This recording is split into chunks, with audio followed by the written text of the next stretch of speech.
Doobie doobie doo. Everett. You want to get everyone's attention? Okay, class, if you could hear me, clap once. You hear me, clap twice. You suckers will do fucking anything I tell you. I didn't do it. I didn't clap once. Oh man, he's the rebel. He's the only free thinker in this room. Oh man. All the rest of you are fucking lemmings. Do you know the lemmings thing is not true? It's not. No, it's not. Well, no, that was actually real people in lemming costumes. It's fucked up. Wasn't it like they actually like led a whole herd of lemmings like off a cliff for like a nature documentary? That sounds right. Yeah, that sounds right. It was staged. It was staged. I was only half joking. Don't touch my beverages. My mic cord is just like slightly too short. That's a. But that's I think it's just YP. kind of a Here, that's a let's, YP. Let's switch mics. Oh yeah. Could you all Switch volume mics. up a little bit? Hi. There we go. Yeah, volume up. Volume up. I can't do that. I can do Chris, that. you want to give us volume Chris, you up? do that. I shouldn't be near that thing. We only spent an hour troubleshooting Yeah, the setup. yeah, so. that should be fine. Boop, boop, boop, boop, boop, boop. 1, 2, 1, 2. How's that sound? The Yankee good? Doodle okay. Dandy. That's good. All right, that's good, honey. But I'm the Ooh. Yankee Doodle boy. You are. Did you know Check, that check. Yankee Doodle was written in Albany? Yes. Just one of the many things I learned in the book report that you guys are all about to see. Hell yeah. I And need that to- shit is macaroni. Yeah, you bet it is. Where's where we were? Google where were Chrome. we here? Google Chrome. There we go. Okay, we're All ready. right. We're ready to go. Okay. Okay. There we go. Okay, I have to do this so I don't block the screen. Okay. I think you can sit regular. No, I think this is cooler. Okay. You know this is lasts about an hour. Yeah. Okay. Sitting sideways. Oh goodness! Thanks everybody for coming to Yeah, Ironweeds thank you Live. guys. Really nice to have you all here. So we're doing this because this is our 4th-year anniversary, Yeah. which is pretty crazy. Pretty crazy. A lot longer than I had expected this to Yeah. go. Yeah. Yeah. This is a long-running joke. If you don't know our origin story, we were at Rachel Carter's birthday party. I'll never forget it. Represent. She's not here, but Oh, she's well. fantastic. I'm representing on behalf. She's not representing herself. And Chris just came up to us and was like, "We should do a podcast." And I was like, "What the fuck are you talking about?" And that's about as much as we thought it through. Yeah. Yeah. And so we got together and we recorded a show, and it was terrible. You can still listen to it, unfortunately. It's on the internet. And then we did another, and they got better, and we got better, and now it's 4 years later, and I think we do a pretty good show. Yeah, I think so. Yeah. There's Fun. There's approximately 800 of you weirdos that listen to us every week, and we love you, and we respect every one of you. Not every one of you, most of you. We don't have to respect all of them. So anyway, I just want to say thanks to everybody who listens and supports us, and we're just eternally grateful to you for letting us do this silly little show. So thank you. Hell yeah. Yeah. Tonight we are going to be discussing a really important topic. We're going to be talking about ghouls of the capital region.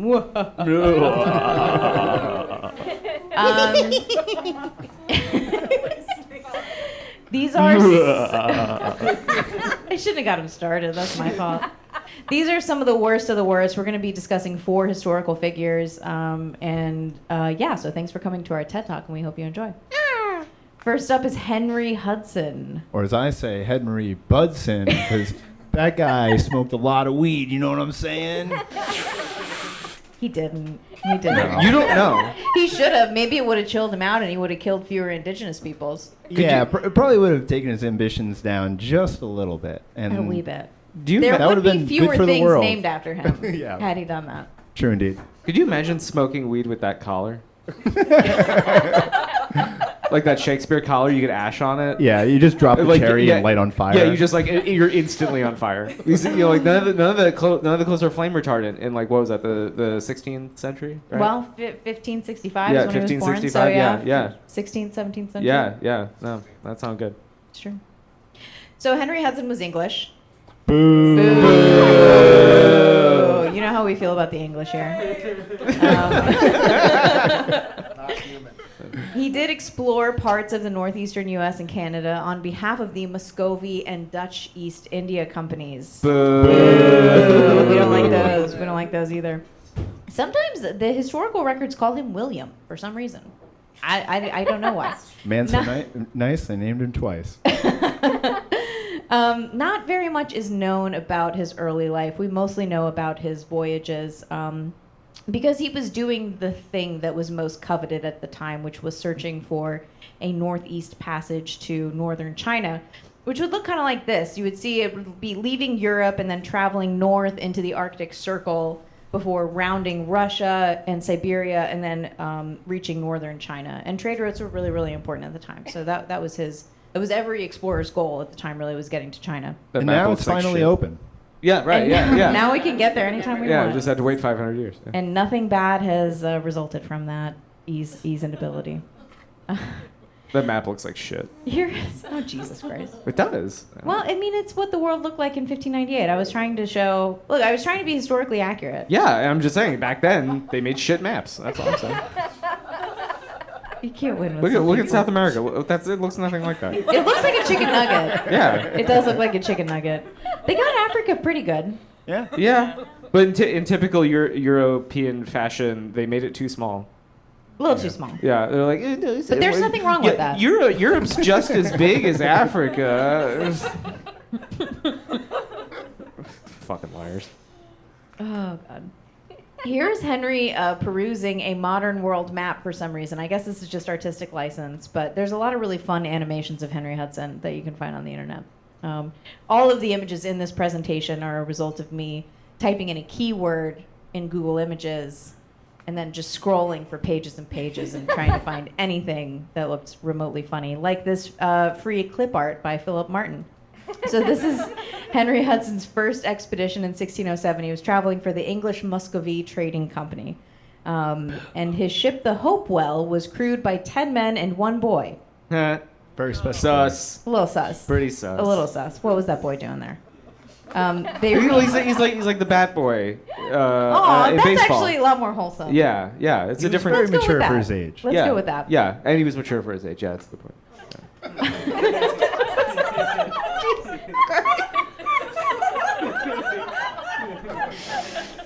Oh, God. All right. The Hopewell reached Greenland after 13 days at sea. They kind of piddled around Greenland and like the northern Norwegian islands until packed ice forced them to turn south again. So they did. While they were there, they saw a shit ton of whales. Which many believe that the observations recorded in his logs had a direct impact on the explosion of the whaling industry in this region. So he's already off to a terrible start here. Yeah, Terrible motherfuckers start. were like, hey, I bet there's something inside that'd be good for perfume. Let's crack open its Yeah, skull and see yeah, what's yeah. I inside. could run a couple lamps off of that thing. I could set this whole fucker on fire. Look at it. It's so big. You set the whole thing on fire. And then roll around in it so I smell like it. What the fuck? Doesn't make any fucking sense. You know, ambergris actually smells horrible. Yeah. It's about the stickiness. It's the stickiness. It's the stickiness of Isn't the it smell. always, though? Yeah. That's why they use it. But so they can replace the shitty smell with a good smell? No, it like makes the smell stick around longer. Uh-huh. And it's because whales have very good memory, and so the ambergris is what makes memories. You're thinking of sticky. elephants. Okay. Oh, sorry. That's all right. Okay, well, they're sort of the They're similar. elephants of the sea. Elephants are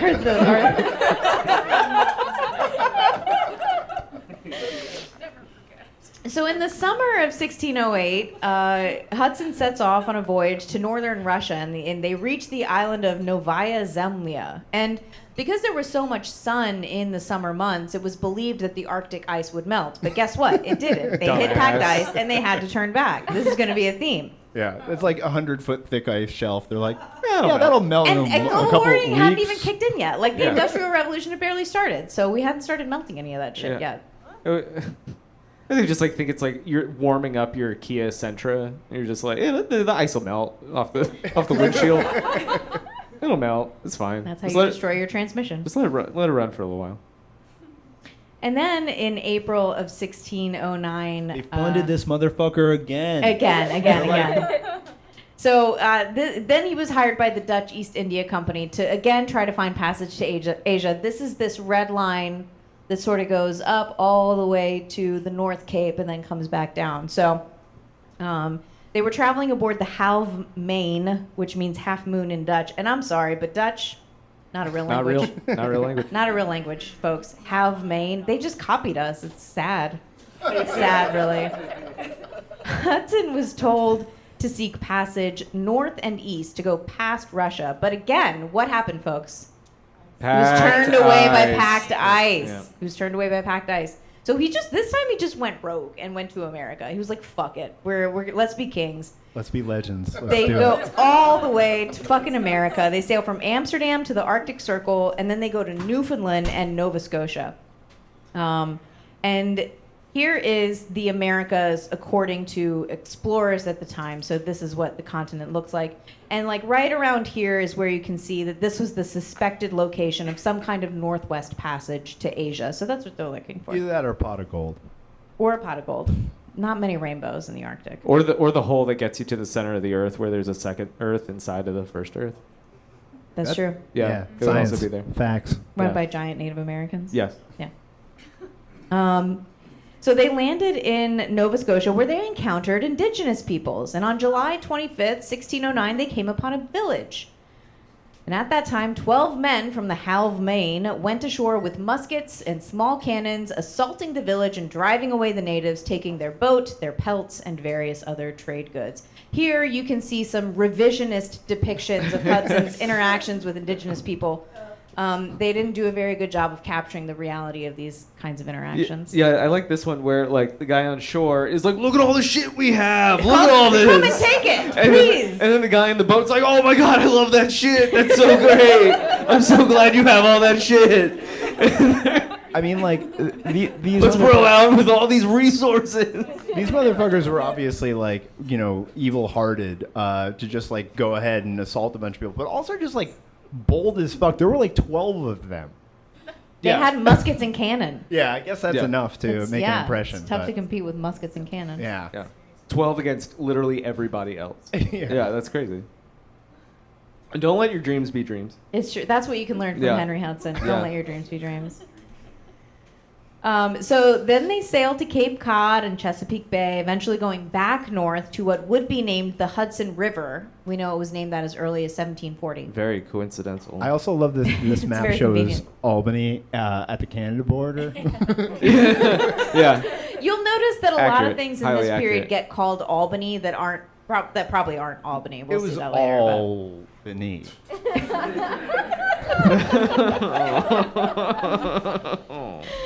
Ooh, boy. Let's see. They along the way they had various interactions with indigenous peoples. Here's a really low quality depiction of an incident when the crew of the Halve Main grew suspicious of some Munsee people. This is in the Chesapeake Bay, and they chased them away from the ship.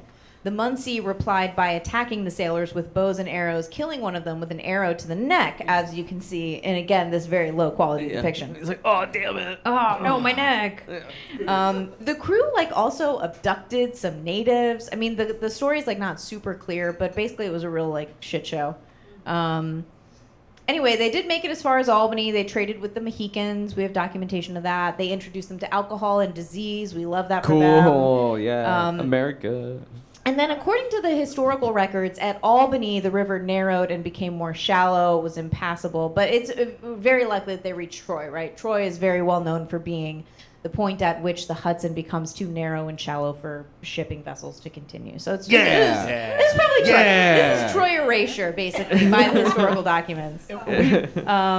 This geography turned that motherfucker around. Yeah, And we Exactly, did it. exactly. For that, We I think, repelled. Yeah. Troy deserves a round of applause. I- Troy, yeah, to Troy. yeah. To Troy. To Troy. As effective as packed ice.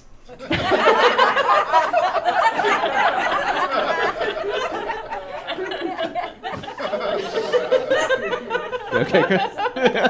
It's a good slogan. Yeah. Better than Troy Troy. Yeah. Oh, God. Just Troy impacted.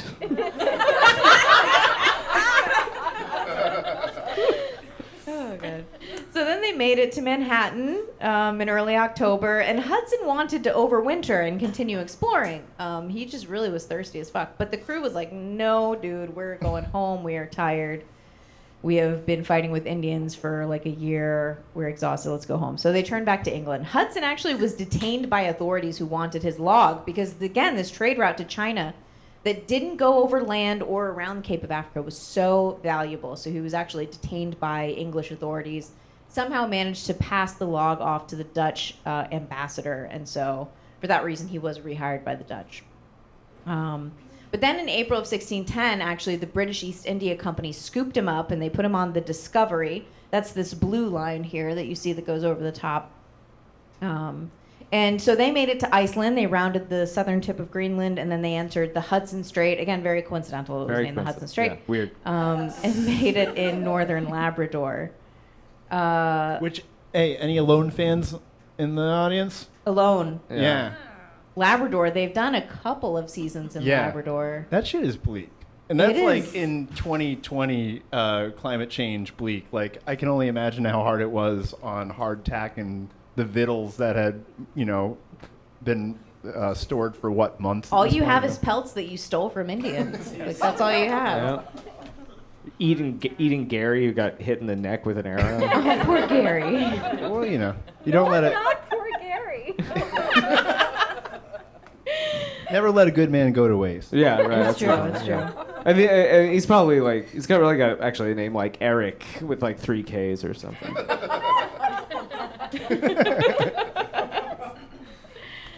So they followed the southern coast of the Hudson Bay, as you can see here, and they believed that finally, maybe, possibly, they had found this much vaunted passage to northern China. But they explored for months and months and were ultimately disappointed. In November, the ship became trapped in ice in James Bay, and so they moved ashore to winter over in James Bay for the next few months. Spring of 1611, the ice finally clears, and Hudson says to his crew, let's keep going. Come on, let's keep going. We're Come almost on. there. It's right around the corner. And the It's crew right says, around the fuck corner. you, no. So the crew mutinies in June of 1611. Hudson, his teenage son John, and 7 crewmen who were either ill or loyal to Hudson were set adrift from Discovery in a small boat, marooned in the Hudson Bay, never to be seen again. Oh. Man, he's got that Rasputin-ass beard. Doesn't he Yeah. look like shit here? Yeah, it looks like absolute dog They shit. had just wintered over, Yeah, yeah. so it's been a tough. And the guy on bottom left there is like, I'm so fucked. So fucked. Hey, but for all his crimes, he fed some fishes. Yeah, that's fair. That's a good Maybe. point. Well, we don't know Or- what happened to him. Or birds. Probably. Seabirds. Birds, yeah. Yeah. Birds. But Henry Hudson lives on in the many things named after him, including the Hudson Bay, the Hudson Strait, the Hudson River, the Hudson Valley, and the city of Hudson, which we love, as well as child historical reenactors, as well as a Pokemon card on an obscure website called mypokecard.com, as well as a coloring book website called thecolor.com. And here is my depiction of Henry Hudson Hey, good based job, on good job. thecolor.com. You That's really my colored little- inside the lines there. I think I really captured his eyes. Yeah. Brown. He's not a bad looking dude. He really isn't. So that's Henry Hudson. That's Henry Hudson. Boo! We hate you. Next up, for our ghouls of the Capital Region, is the Van Rensselaers. Spell their name stupid. So the Van Rensselaer family was a prominent Dutch family in the 17th, 18th, and 19th centuries. They migrated from the Netherlands in the 1580s and settled all throughout the Capital District, naming the region New Netherland, as you can see here. Very original. We're going to see a lot of originality with Yeah. the Van Rensselaers. They operated under the Patroon system. Oh shit, sorry. This is actually a picture of a fancy restaurant in New York City that is for some fucking reason named Patroon. What is It's wrong with these ostentatious people? enough. What is wrong with these people? Okay, so the Patroon system. So the Patroon system was a series of large land holdings that operated under a feudal system. So peasants owed labor, goods, and military service to a lord, and in return, the lord, let them live. Rensselaerswijk Yeah, any Dutch in the audience? How the fuck do you pronounce that? Rensselaerswyck was the Rensselaer. Wick. No S? Like Brunswick. Rensselaerswyck? Rensselaer.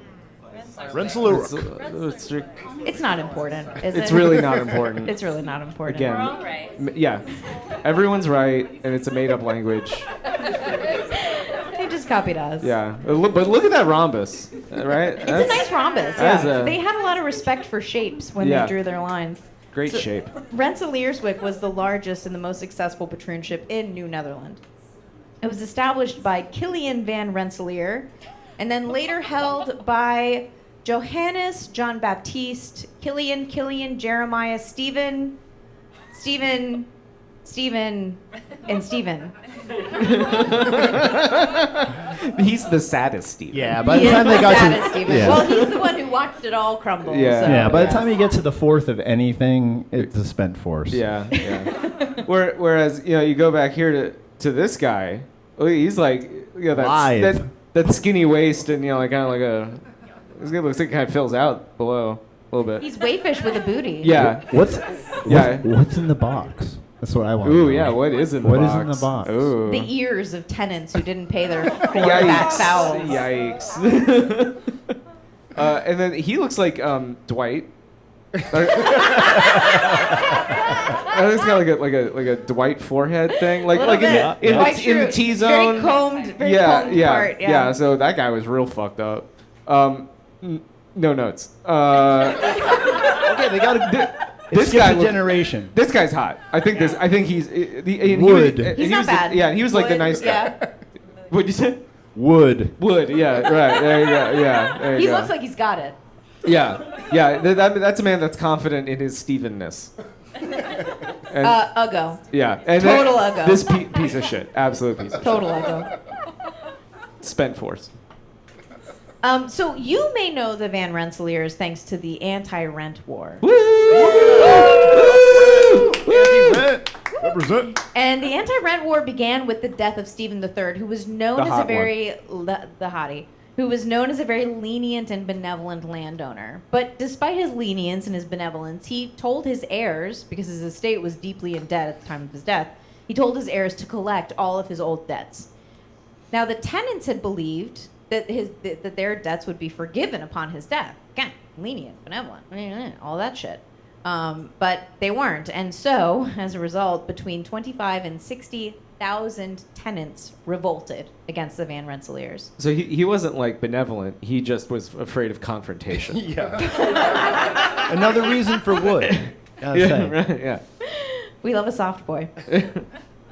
Their first meeting was held at the top of the Helderberg Mountains in Bern on July 4th, 1839. They issued a declaration. This is badass. We will take up the ball of the revolution where our fathers stopped it and roll it to the final consummation of freedom and independence of the masses. Hell Yeah. Let's consummate that ball. freedom. The tenants Yeah. refused to pay their leases. They dressed it as calico Indians. Calico refers to the type of cloth that they wore, by the way, in case you're curious. They engaged in guerrilla warfare with tax collectors and law enforcement, and even tarred and feathered their enemies as they moved through the countryside. The Including whole sheriffs. calico Indian thing didn't age well. Let's No. be real. No. It didn't age well, but Not how quite. could they have known? No. They couldn't have known. Man, that looks pretty terrifying, to be honest. It does. That, It looks like that they're looks like an gonna fuck A24 shit up. movie. Yeah, this is. Yeah, they look like they belong in an A24 movie. Yeah, this is like Midsummer, Hereditary, or some shit. The Witcher, the Witch. Right, Witch. right. Now, the New York Constitution of 1864, as a direct result of the anti-rent war, added protections for tenants. It abolished the feudal system. It outlawed leases longer than 12 years. And because of that, all the last patroonships dissolved and were sold off. But to this very day, a small number of parcels in Rensselaer County technically remain in the patroonship of the Van Rensselaers. Now, Now, the 1864 Constitution makes it impossible to lay claim to these lands. You can't collect rent on them. But if you pay rent in the Capital District, just be glad that it doesn't include 4 fat fowl. Because that would be Today- really It would be very difficult. inconvenient. Very, Where are you going to really find inconvenient. 4 Fat Foul? I can't send that over Venmo. No, you can't. Thank you for picking that up for me. I Yeah, appreciate it. yeah. You really No saved problem. it. You saved it. We make an app called like Chicken, right? There's no No E. No E. Yeah, and it allows you to send a chicken. Peacock. Yeah. There you go. Yes, that's what it's called. Well, that's the competitors. You can use either chicken or peacock. Depends on what your landlord, Yeah. what your patroon accepts. You know. Yeah, peacock will let you trade chicken into bitcoins.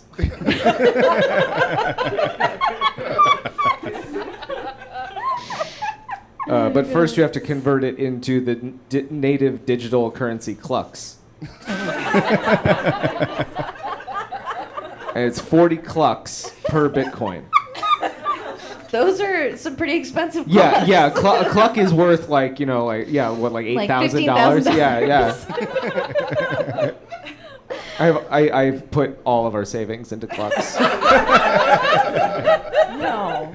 I made a horrible mistake. Oh my god. You made a horrible mistake. You transferred it from the Dogecoin? Yes. That was just about to take off. Told you to hodl. I diversified into Iraqi dinars. It's fine. It's Iraqi dinars, clucks. Today, the Van Rensselaer legacy lives on in tax dodger and military contractor RPI, as well as Van Rensselaer Manor, which is a nursing home that Cuomo ordered to take in COVID patients testing positive until hero of Van Rensselaer County, Steve McLaughlin, stepped in. Now, Thank We'd love you. to see it. We'd love to see it. Thank you. Woo. Yeah. Yeah. Believe in Steve. Believe in Steve. Believe in Steve. Yeah, I think the audience is turning against us. I know, it seems like it. Yeah. Now, we aren't covering Steve here because you can go to our Patreon and listen to a full episode on the life and times of Steve McLaughlin. If you're so interested, $1 a month will get you so much bonus content. But in his honor, we do present to you the Boss Baby interlude. That's what I want. Define me. Go ahead. Not the boss of the whole fucking county. I run the fucking show around here. We've taken full fucking body shots, head shots, everything else. You, nothing. So you wanna play some political fucking hardball? I'll show you political fucking hardball. Politics is fucking hard. In this county, it's fucking harder. For the uninitiated, that is actual audio of our boy Steve dressing down Tom Real Tom for Real. Tom Real, yeah. depending on who you are. just being the Republican candidate and sucking. Absolutely. Next up, we know him, we love him. He's Uncle Sam. Boo, boo. Uncle Sam, based, we believe, on the life of Samuel Wilson, 1766 to 1854, who was a meat packer, but more importantly, a war profiteer. At the age of 14, Samuel Wilson enlisted in the Continental Army, so he was always a bootlicker. He cared for cattle, he mended fences, he slaughtered animals, and he packaged meat for the Continental Army. I'm sorry, even the Revolutionary War, if you join, you're a bootlicker. I don't know what to tell you. ACAB includes Revolutionary A- War soldiers. Also, the real Sam Wilson has no arm definition. Like look at that. Yeah, compared to that. Sad. He's all armed. Sad. Oof. Downgrade. At age 22, he walked from Arlington, Massachusetts to Troy, New York, which, as you can see here, would be a 58-hour walk. Come on. So you got to assume you overnight twice, right? Right, yeah. Yeah. Fucking try hard. Well, he was among the first to settle in Troy. Just take 90. Sam Wilson started several successful businesses in Troy, including the first native brick making in Troy, because before that it was shipped in from the Netherlands. He dug clay out of his backyard and made the famous Troy bricks that now some random artist in Troy sells impressions of for like $20 a piece. So, Oh, sorry, you go. I was just gonna say, I actually lived like about 100 feet from where this guy used to live, and you can still find clay. Local listeners, go find it out. It's right at the base in the slope of Prospect Park. So, pretty Go dope. get you some clay. Yeah. Yeah. Make your own bricks. What's stopping you? Nothing. Nothing's stopping you. Can you imagine being the last guy to bring bricks over from the Netherlands?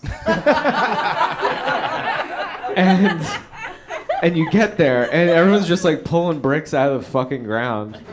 And they're like, oh no, we don't need those anymore. Oh, that makes Yeah, sense, and you're I like, guess. Oh, Sad Wait, shit. they got clay here? damn it. I No, that made clay a sucks. huge That clay sucks. mistake. I made a terrible mistake. Uncle Sam Wilson, was also actually a village employee. He was the pathmaster. Today we know that as road commissioner, but tell me, what sounds more badass? Pathmaster or road commissioner? Seriously. Pathmaster, come on. It's not even close. I'm the Pathmaster. You get caught up in the pathmaster. Then comes the War of 1812, as depicted here in this illustration. Very historically accurate.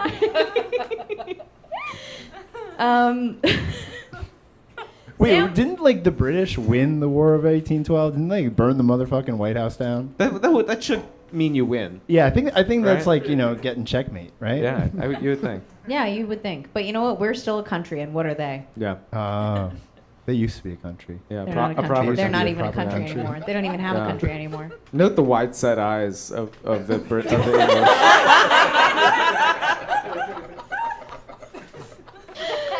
Oh, God. I didn't say anything. That's all I said.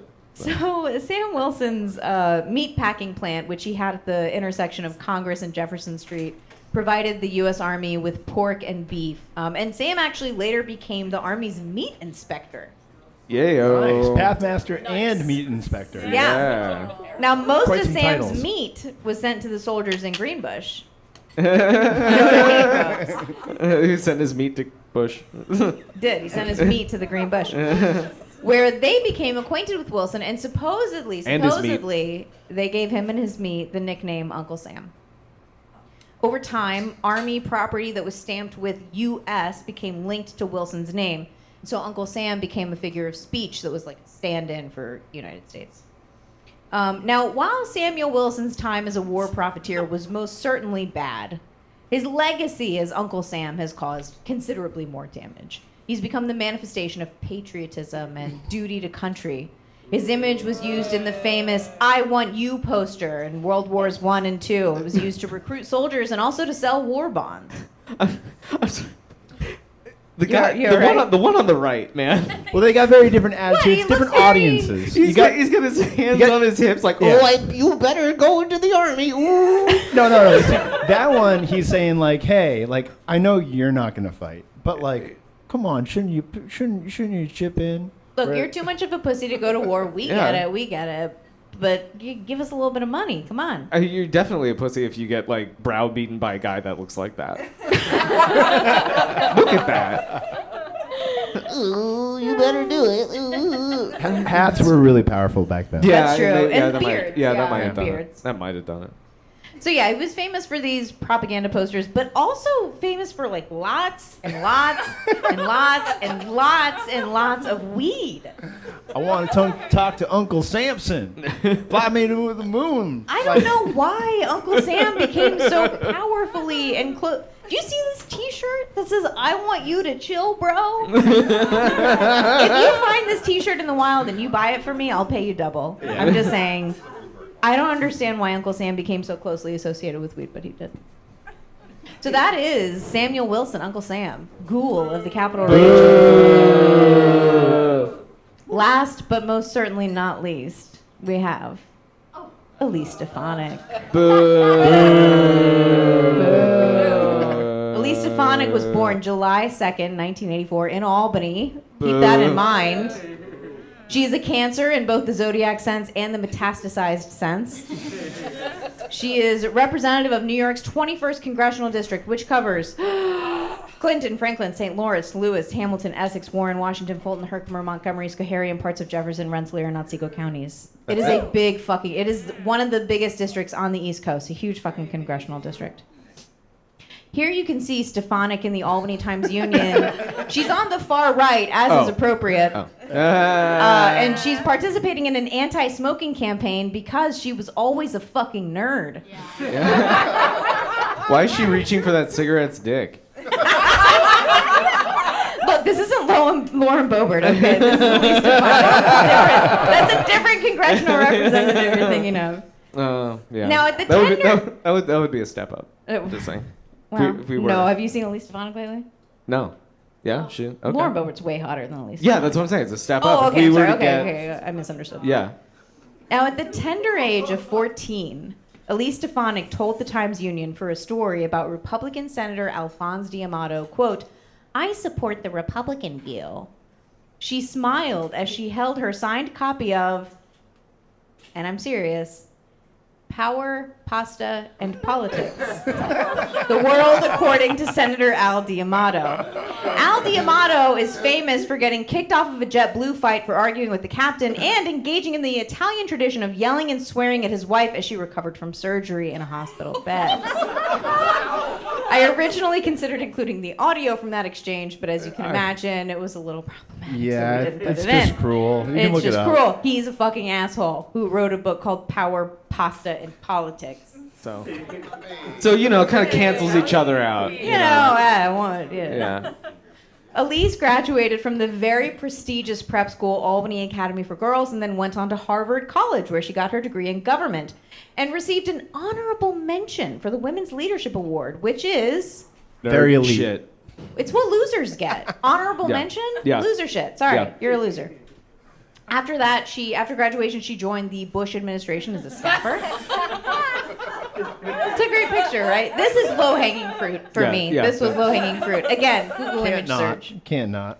In 2009, she created the blog American Maggie. David, tell us what Maggie is short for. Margaret Thatcher. It's short for Margaret Margaret. Thatcher. American Maggie. Margaret Thatcher. Now, you can't find American Maggie anymore. Unless you do what I do, if you're a sicko, which is go on archive.org and go to the Wayback Machine and type in AmericanMaggie.com and read everything that's on the fucking website. Because that's what I did. It describes itself as, quote, an online platform for conservative and Republican women to share innovative political and public policy ideas and commentary. Foremost, American Maggie supports the free exchange of ideas and encourages open political discourse. More nerd shit. Yeah. More nerd shit. Open political discourse, like there is no alternative. American Maggie featured writers such as Jennifer Rubin, Meghan McCain, Kellyanne Conway, and Michelle Bachmann, a real who's who of women Republican writers. Oh Michelle man. Bachmann, way hotter though. The hottest, Yeah, the the hottest, hottest. easily. Yeah. Crazy Yeah. hot. It's all, Crazy hot. It's all in the eyes. What is she doing these days? I hope she's left her relaxing. husband. Okay. Oh, that's good. She Good left for her her. husband. That's I good do to follow- know. I do follow Michelle Bachmann. Okay. Well, Good for her. Yeah. I'll fill you guys in later. Okay, thank you. Oh, I look forward to it. Michelle Bachmann's cousin, everybody.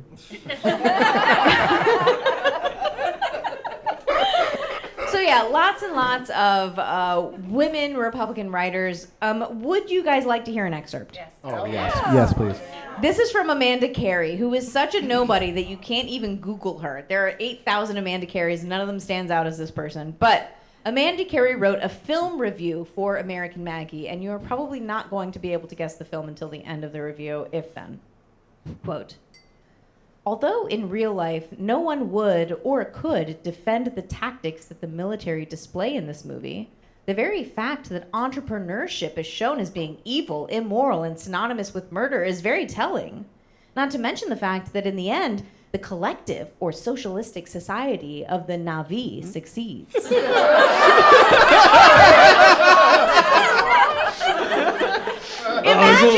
Imagine rooting against the fucking indigenous people in Avatar. Real Are We the Baddies hour. Or no, it's an assertion. We aren't the baddies. We aren't the Right. baddies. It's in fact these blue Reds. motherfuckers. It's the The Blue military Reds. contractors are just entrepreneurs. Yeah, they're just No big entrepreneurs. deal. Oh, God. I gotta hang on a second. May I hit your vape? You may. Oh, God. One moment, please. So after that, Elise managed Paul Ryan's debate prep for the 2012 presidential debates. But then once he lost, she moved back to upstate New York to work at her parents' company, Premium Plywood Products, which ironically received a PPP loan for $125,000, which was forgiven in April of 2020. Of course. Small business. Speaking of, a few short months later, Stefanik announced a run for Congress, but she was now able to market herself as a small businesswoman. Nice. She also billed herself as a native of rural North Country. Sells very well. Yeah. Remember, this bitch was born in Albany. What's She's real salt of the earth. Oh, hold on, wait.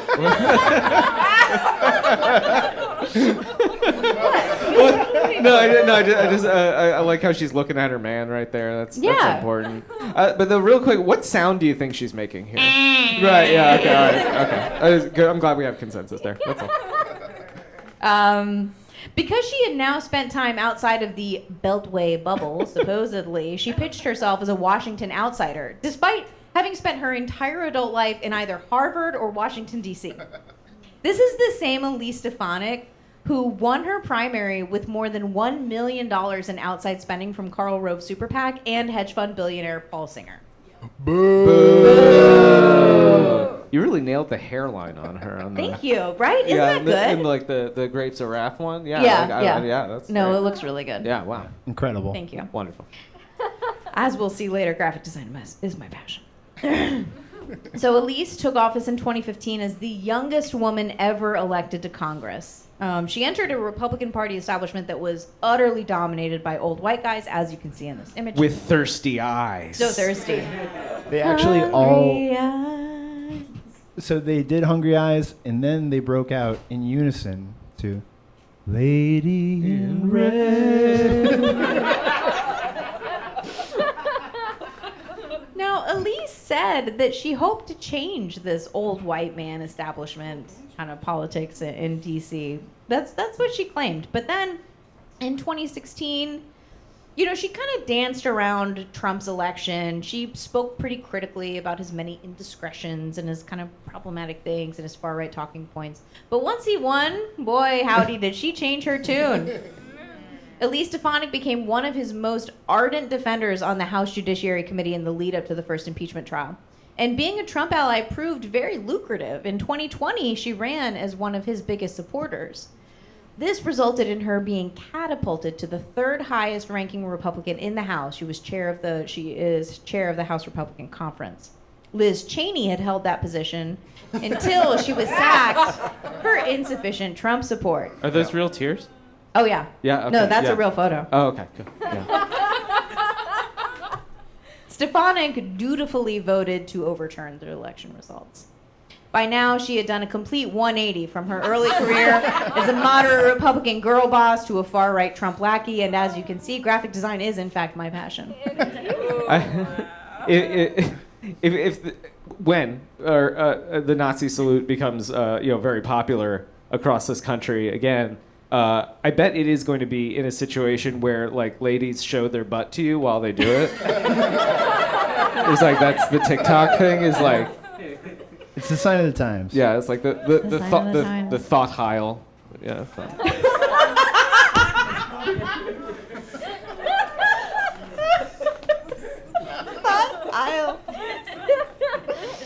Oh boy, well folks, that does it for the Ghouls of the Capital Region. Yay! Oh man. Boo! Yay and boo! But you guys know how we like to do it. You know how we like to do it, fellas.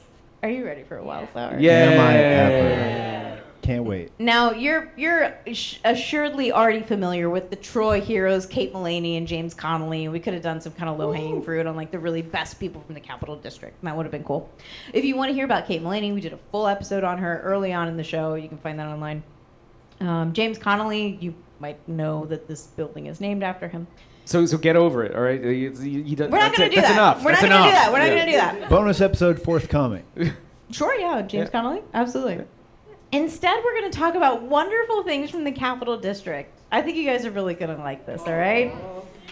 This comes from www.albany.org/media/amazing-facts. Hell yeah. I trust the And shit if out of you'd that. like to URL. spend 15 minutes on a Friday evening perusing something, I can't recommend it enough.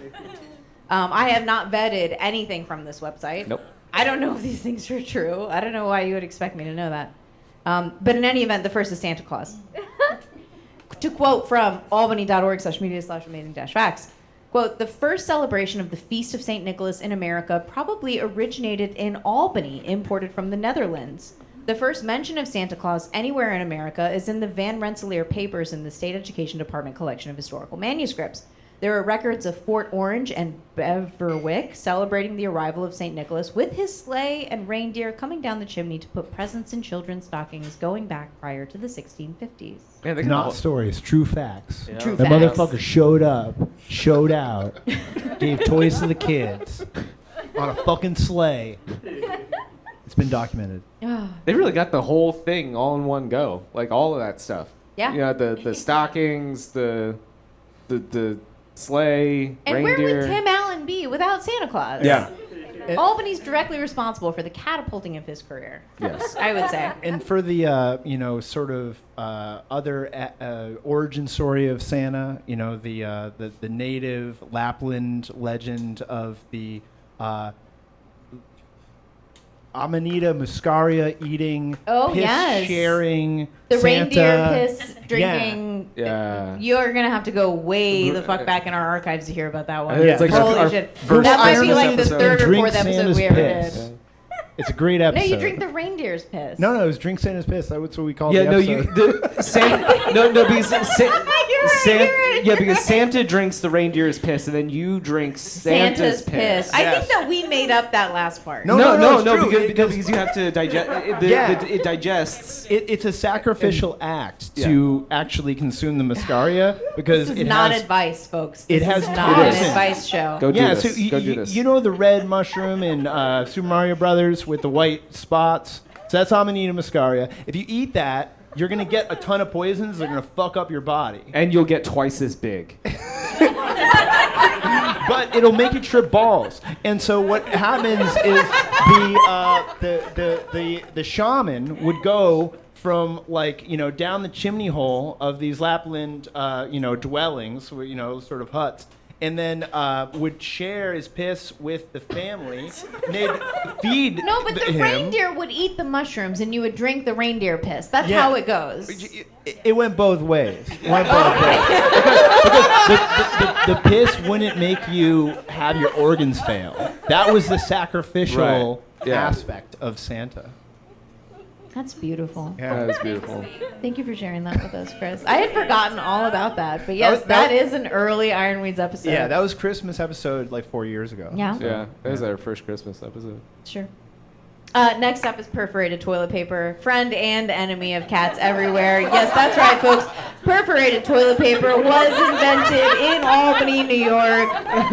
You know it, you love it. It helps you wipe your ass. You can't get enough. Get a bidet. Shit is angel soft. Also, the first plastic compound for billiard balls. I don't know what I actually thought billiard balls were made of, but for whatever reason, it didn't occur to me that it was plastic. Did I think that they were like rocks? Like perfectly round rocks? I don't know what I thought. But when I read that the plastic compound for billiard balls was developed in Albany, I was like, oh, it blew my fucking mind. Same with plastics for checkers and dominoes.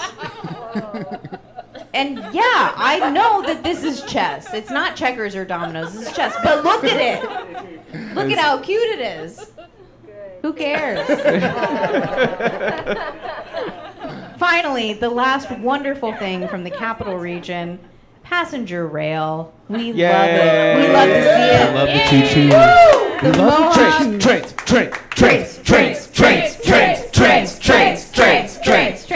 The Mohawk and Hudson River Railroad ran from the intersection of Albany's Western and Madison Avenues into downtown Schenectady.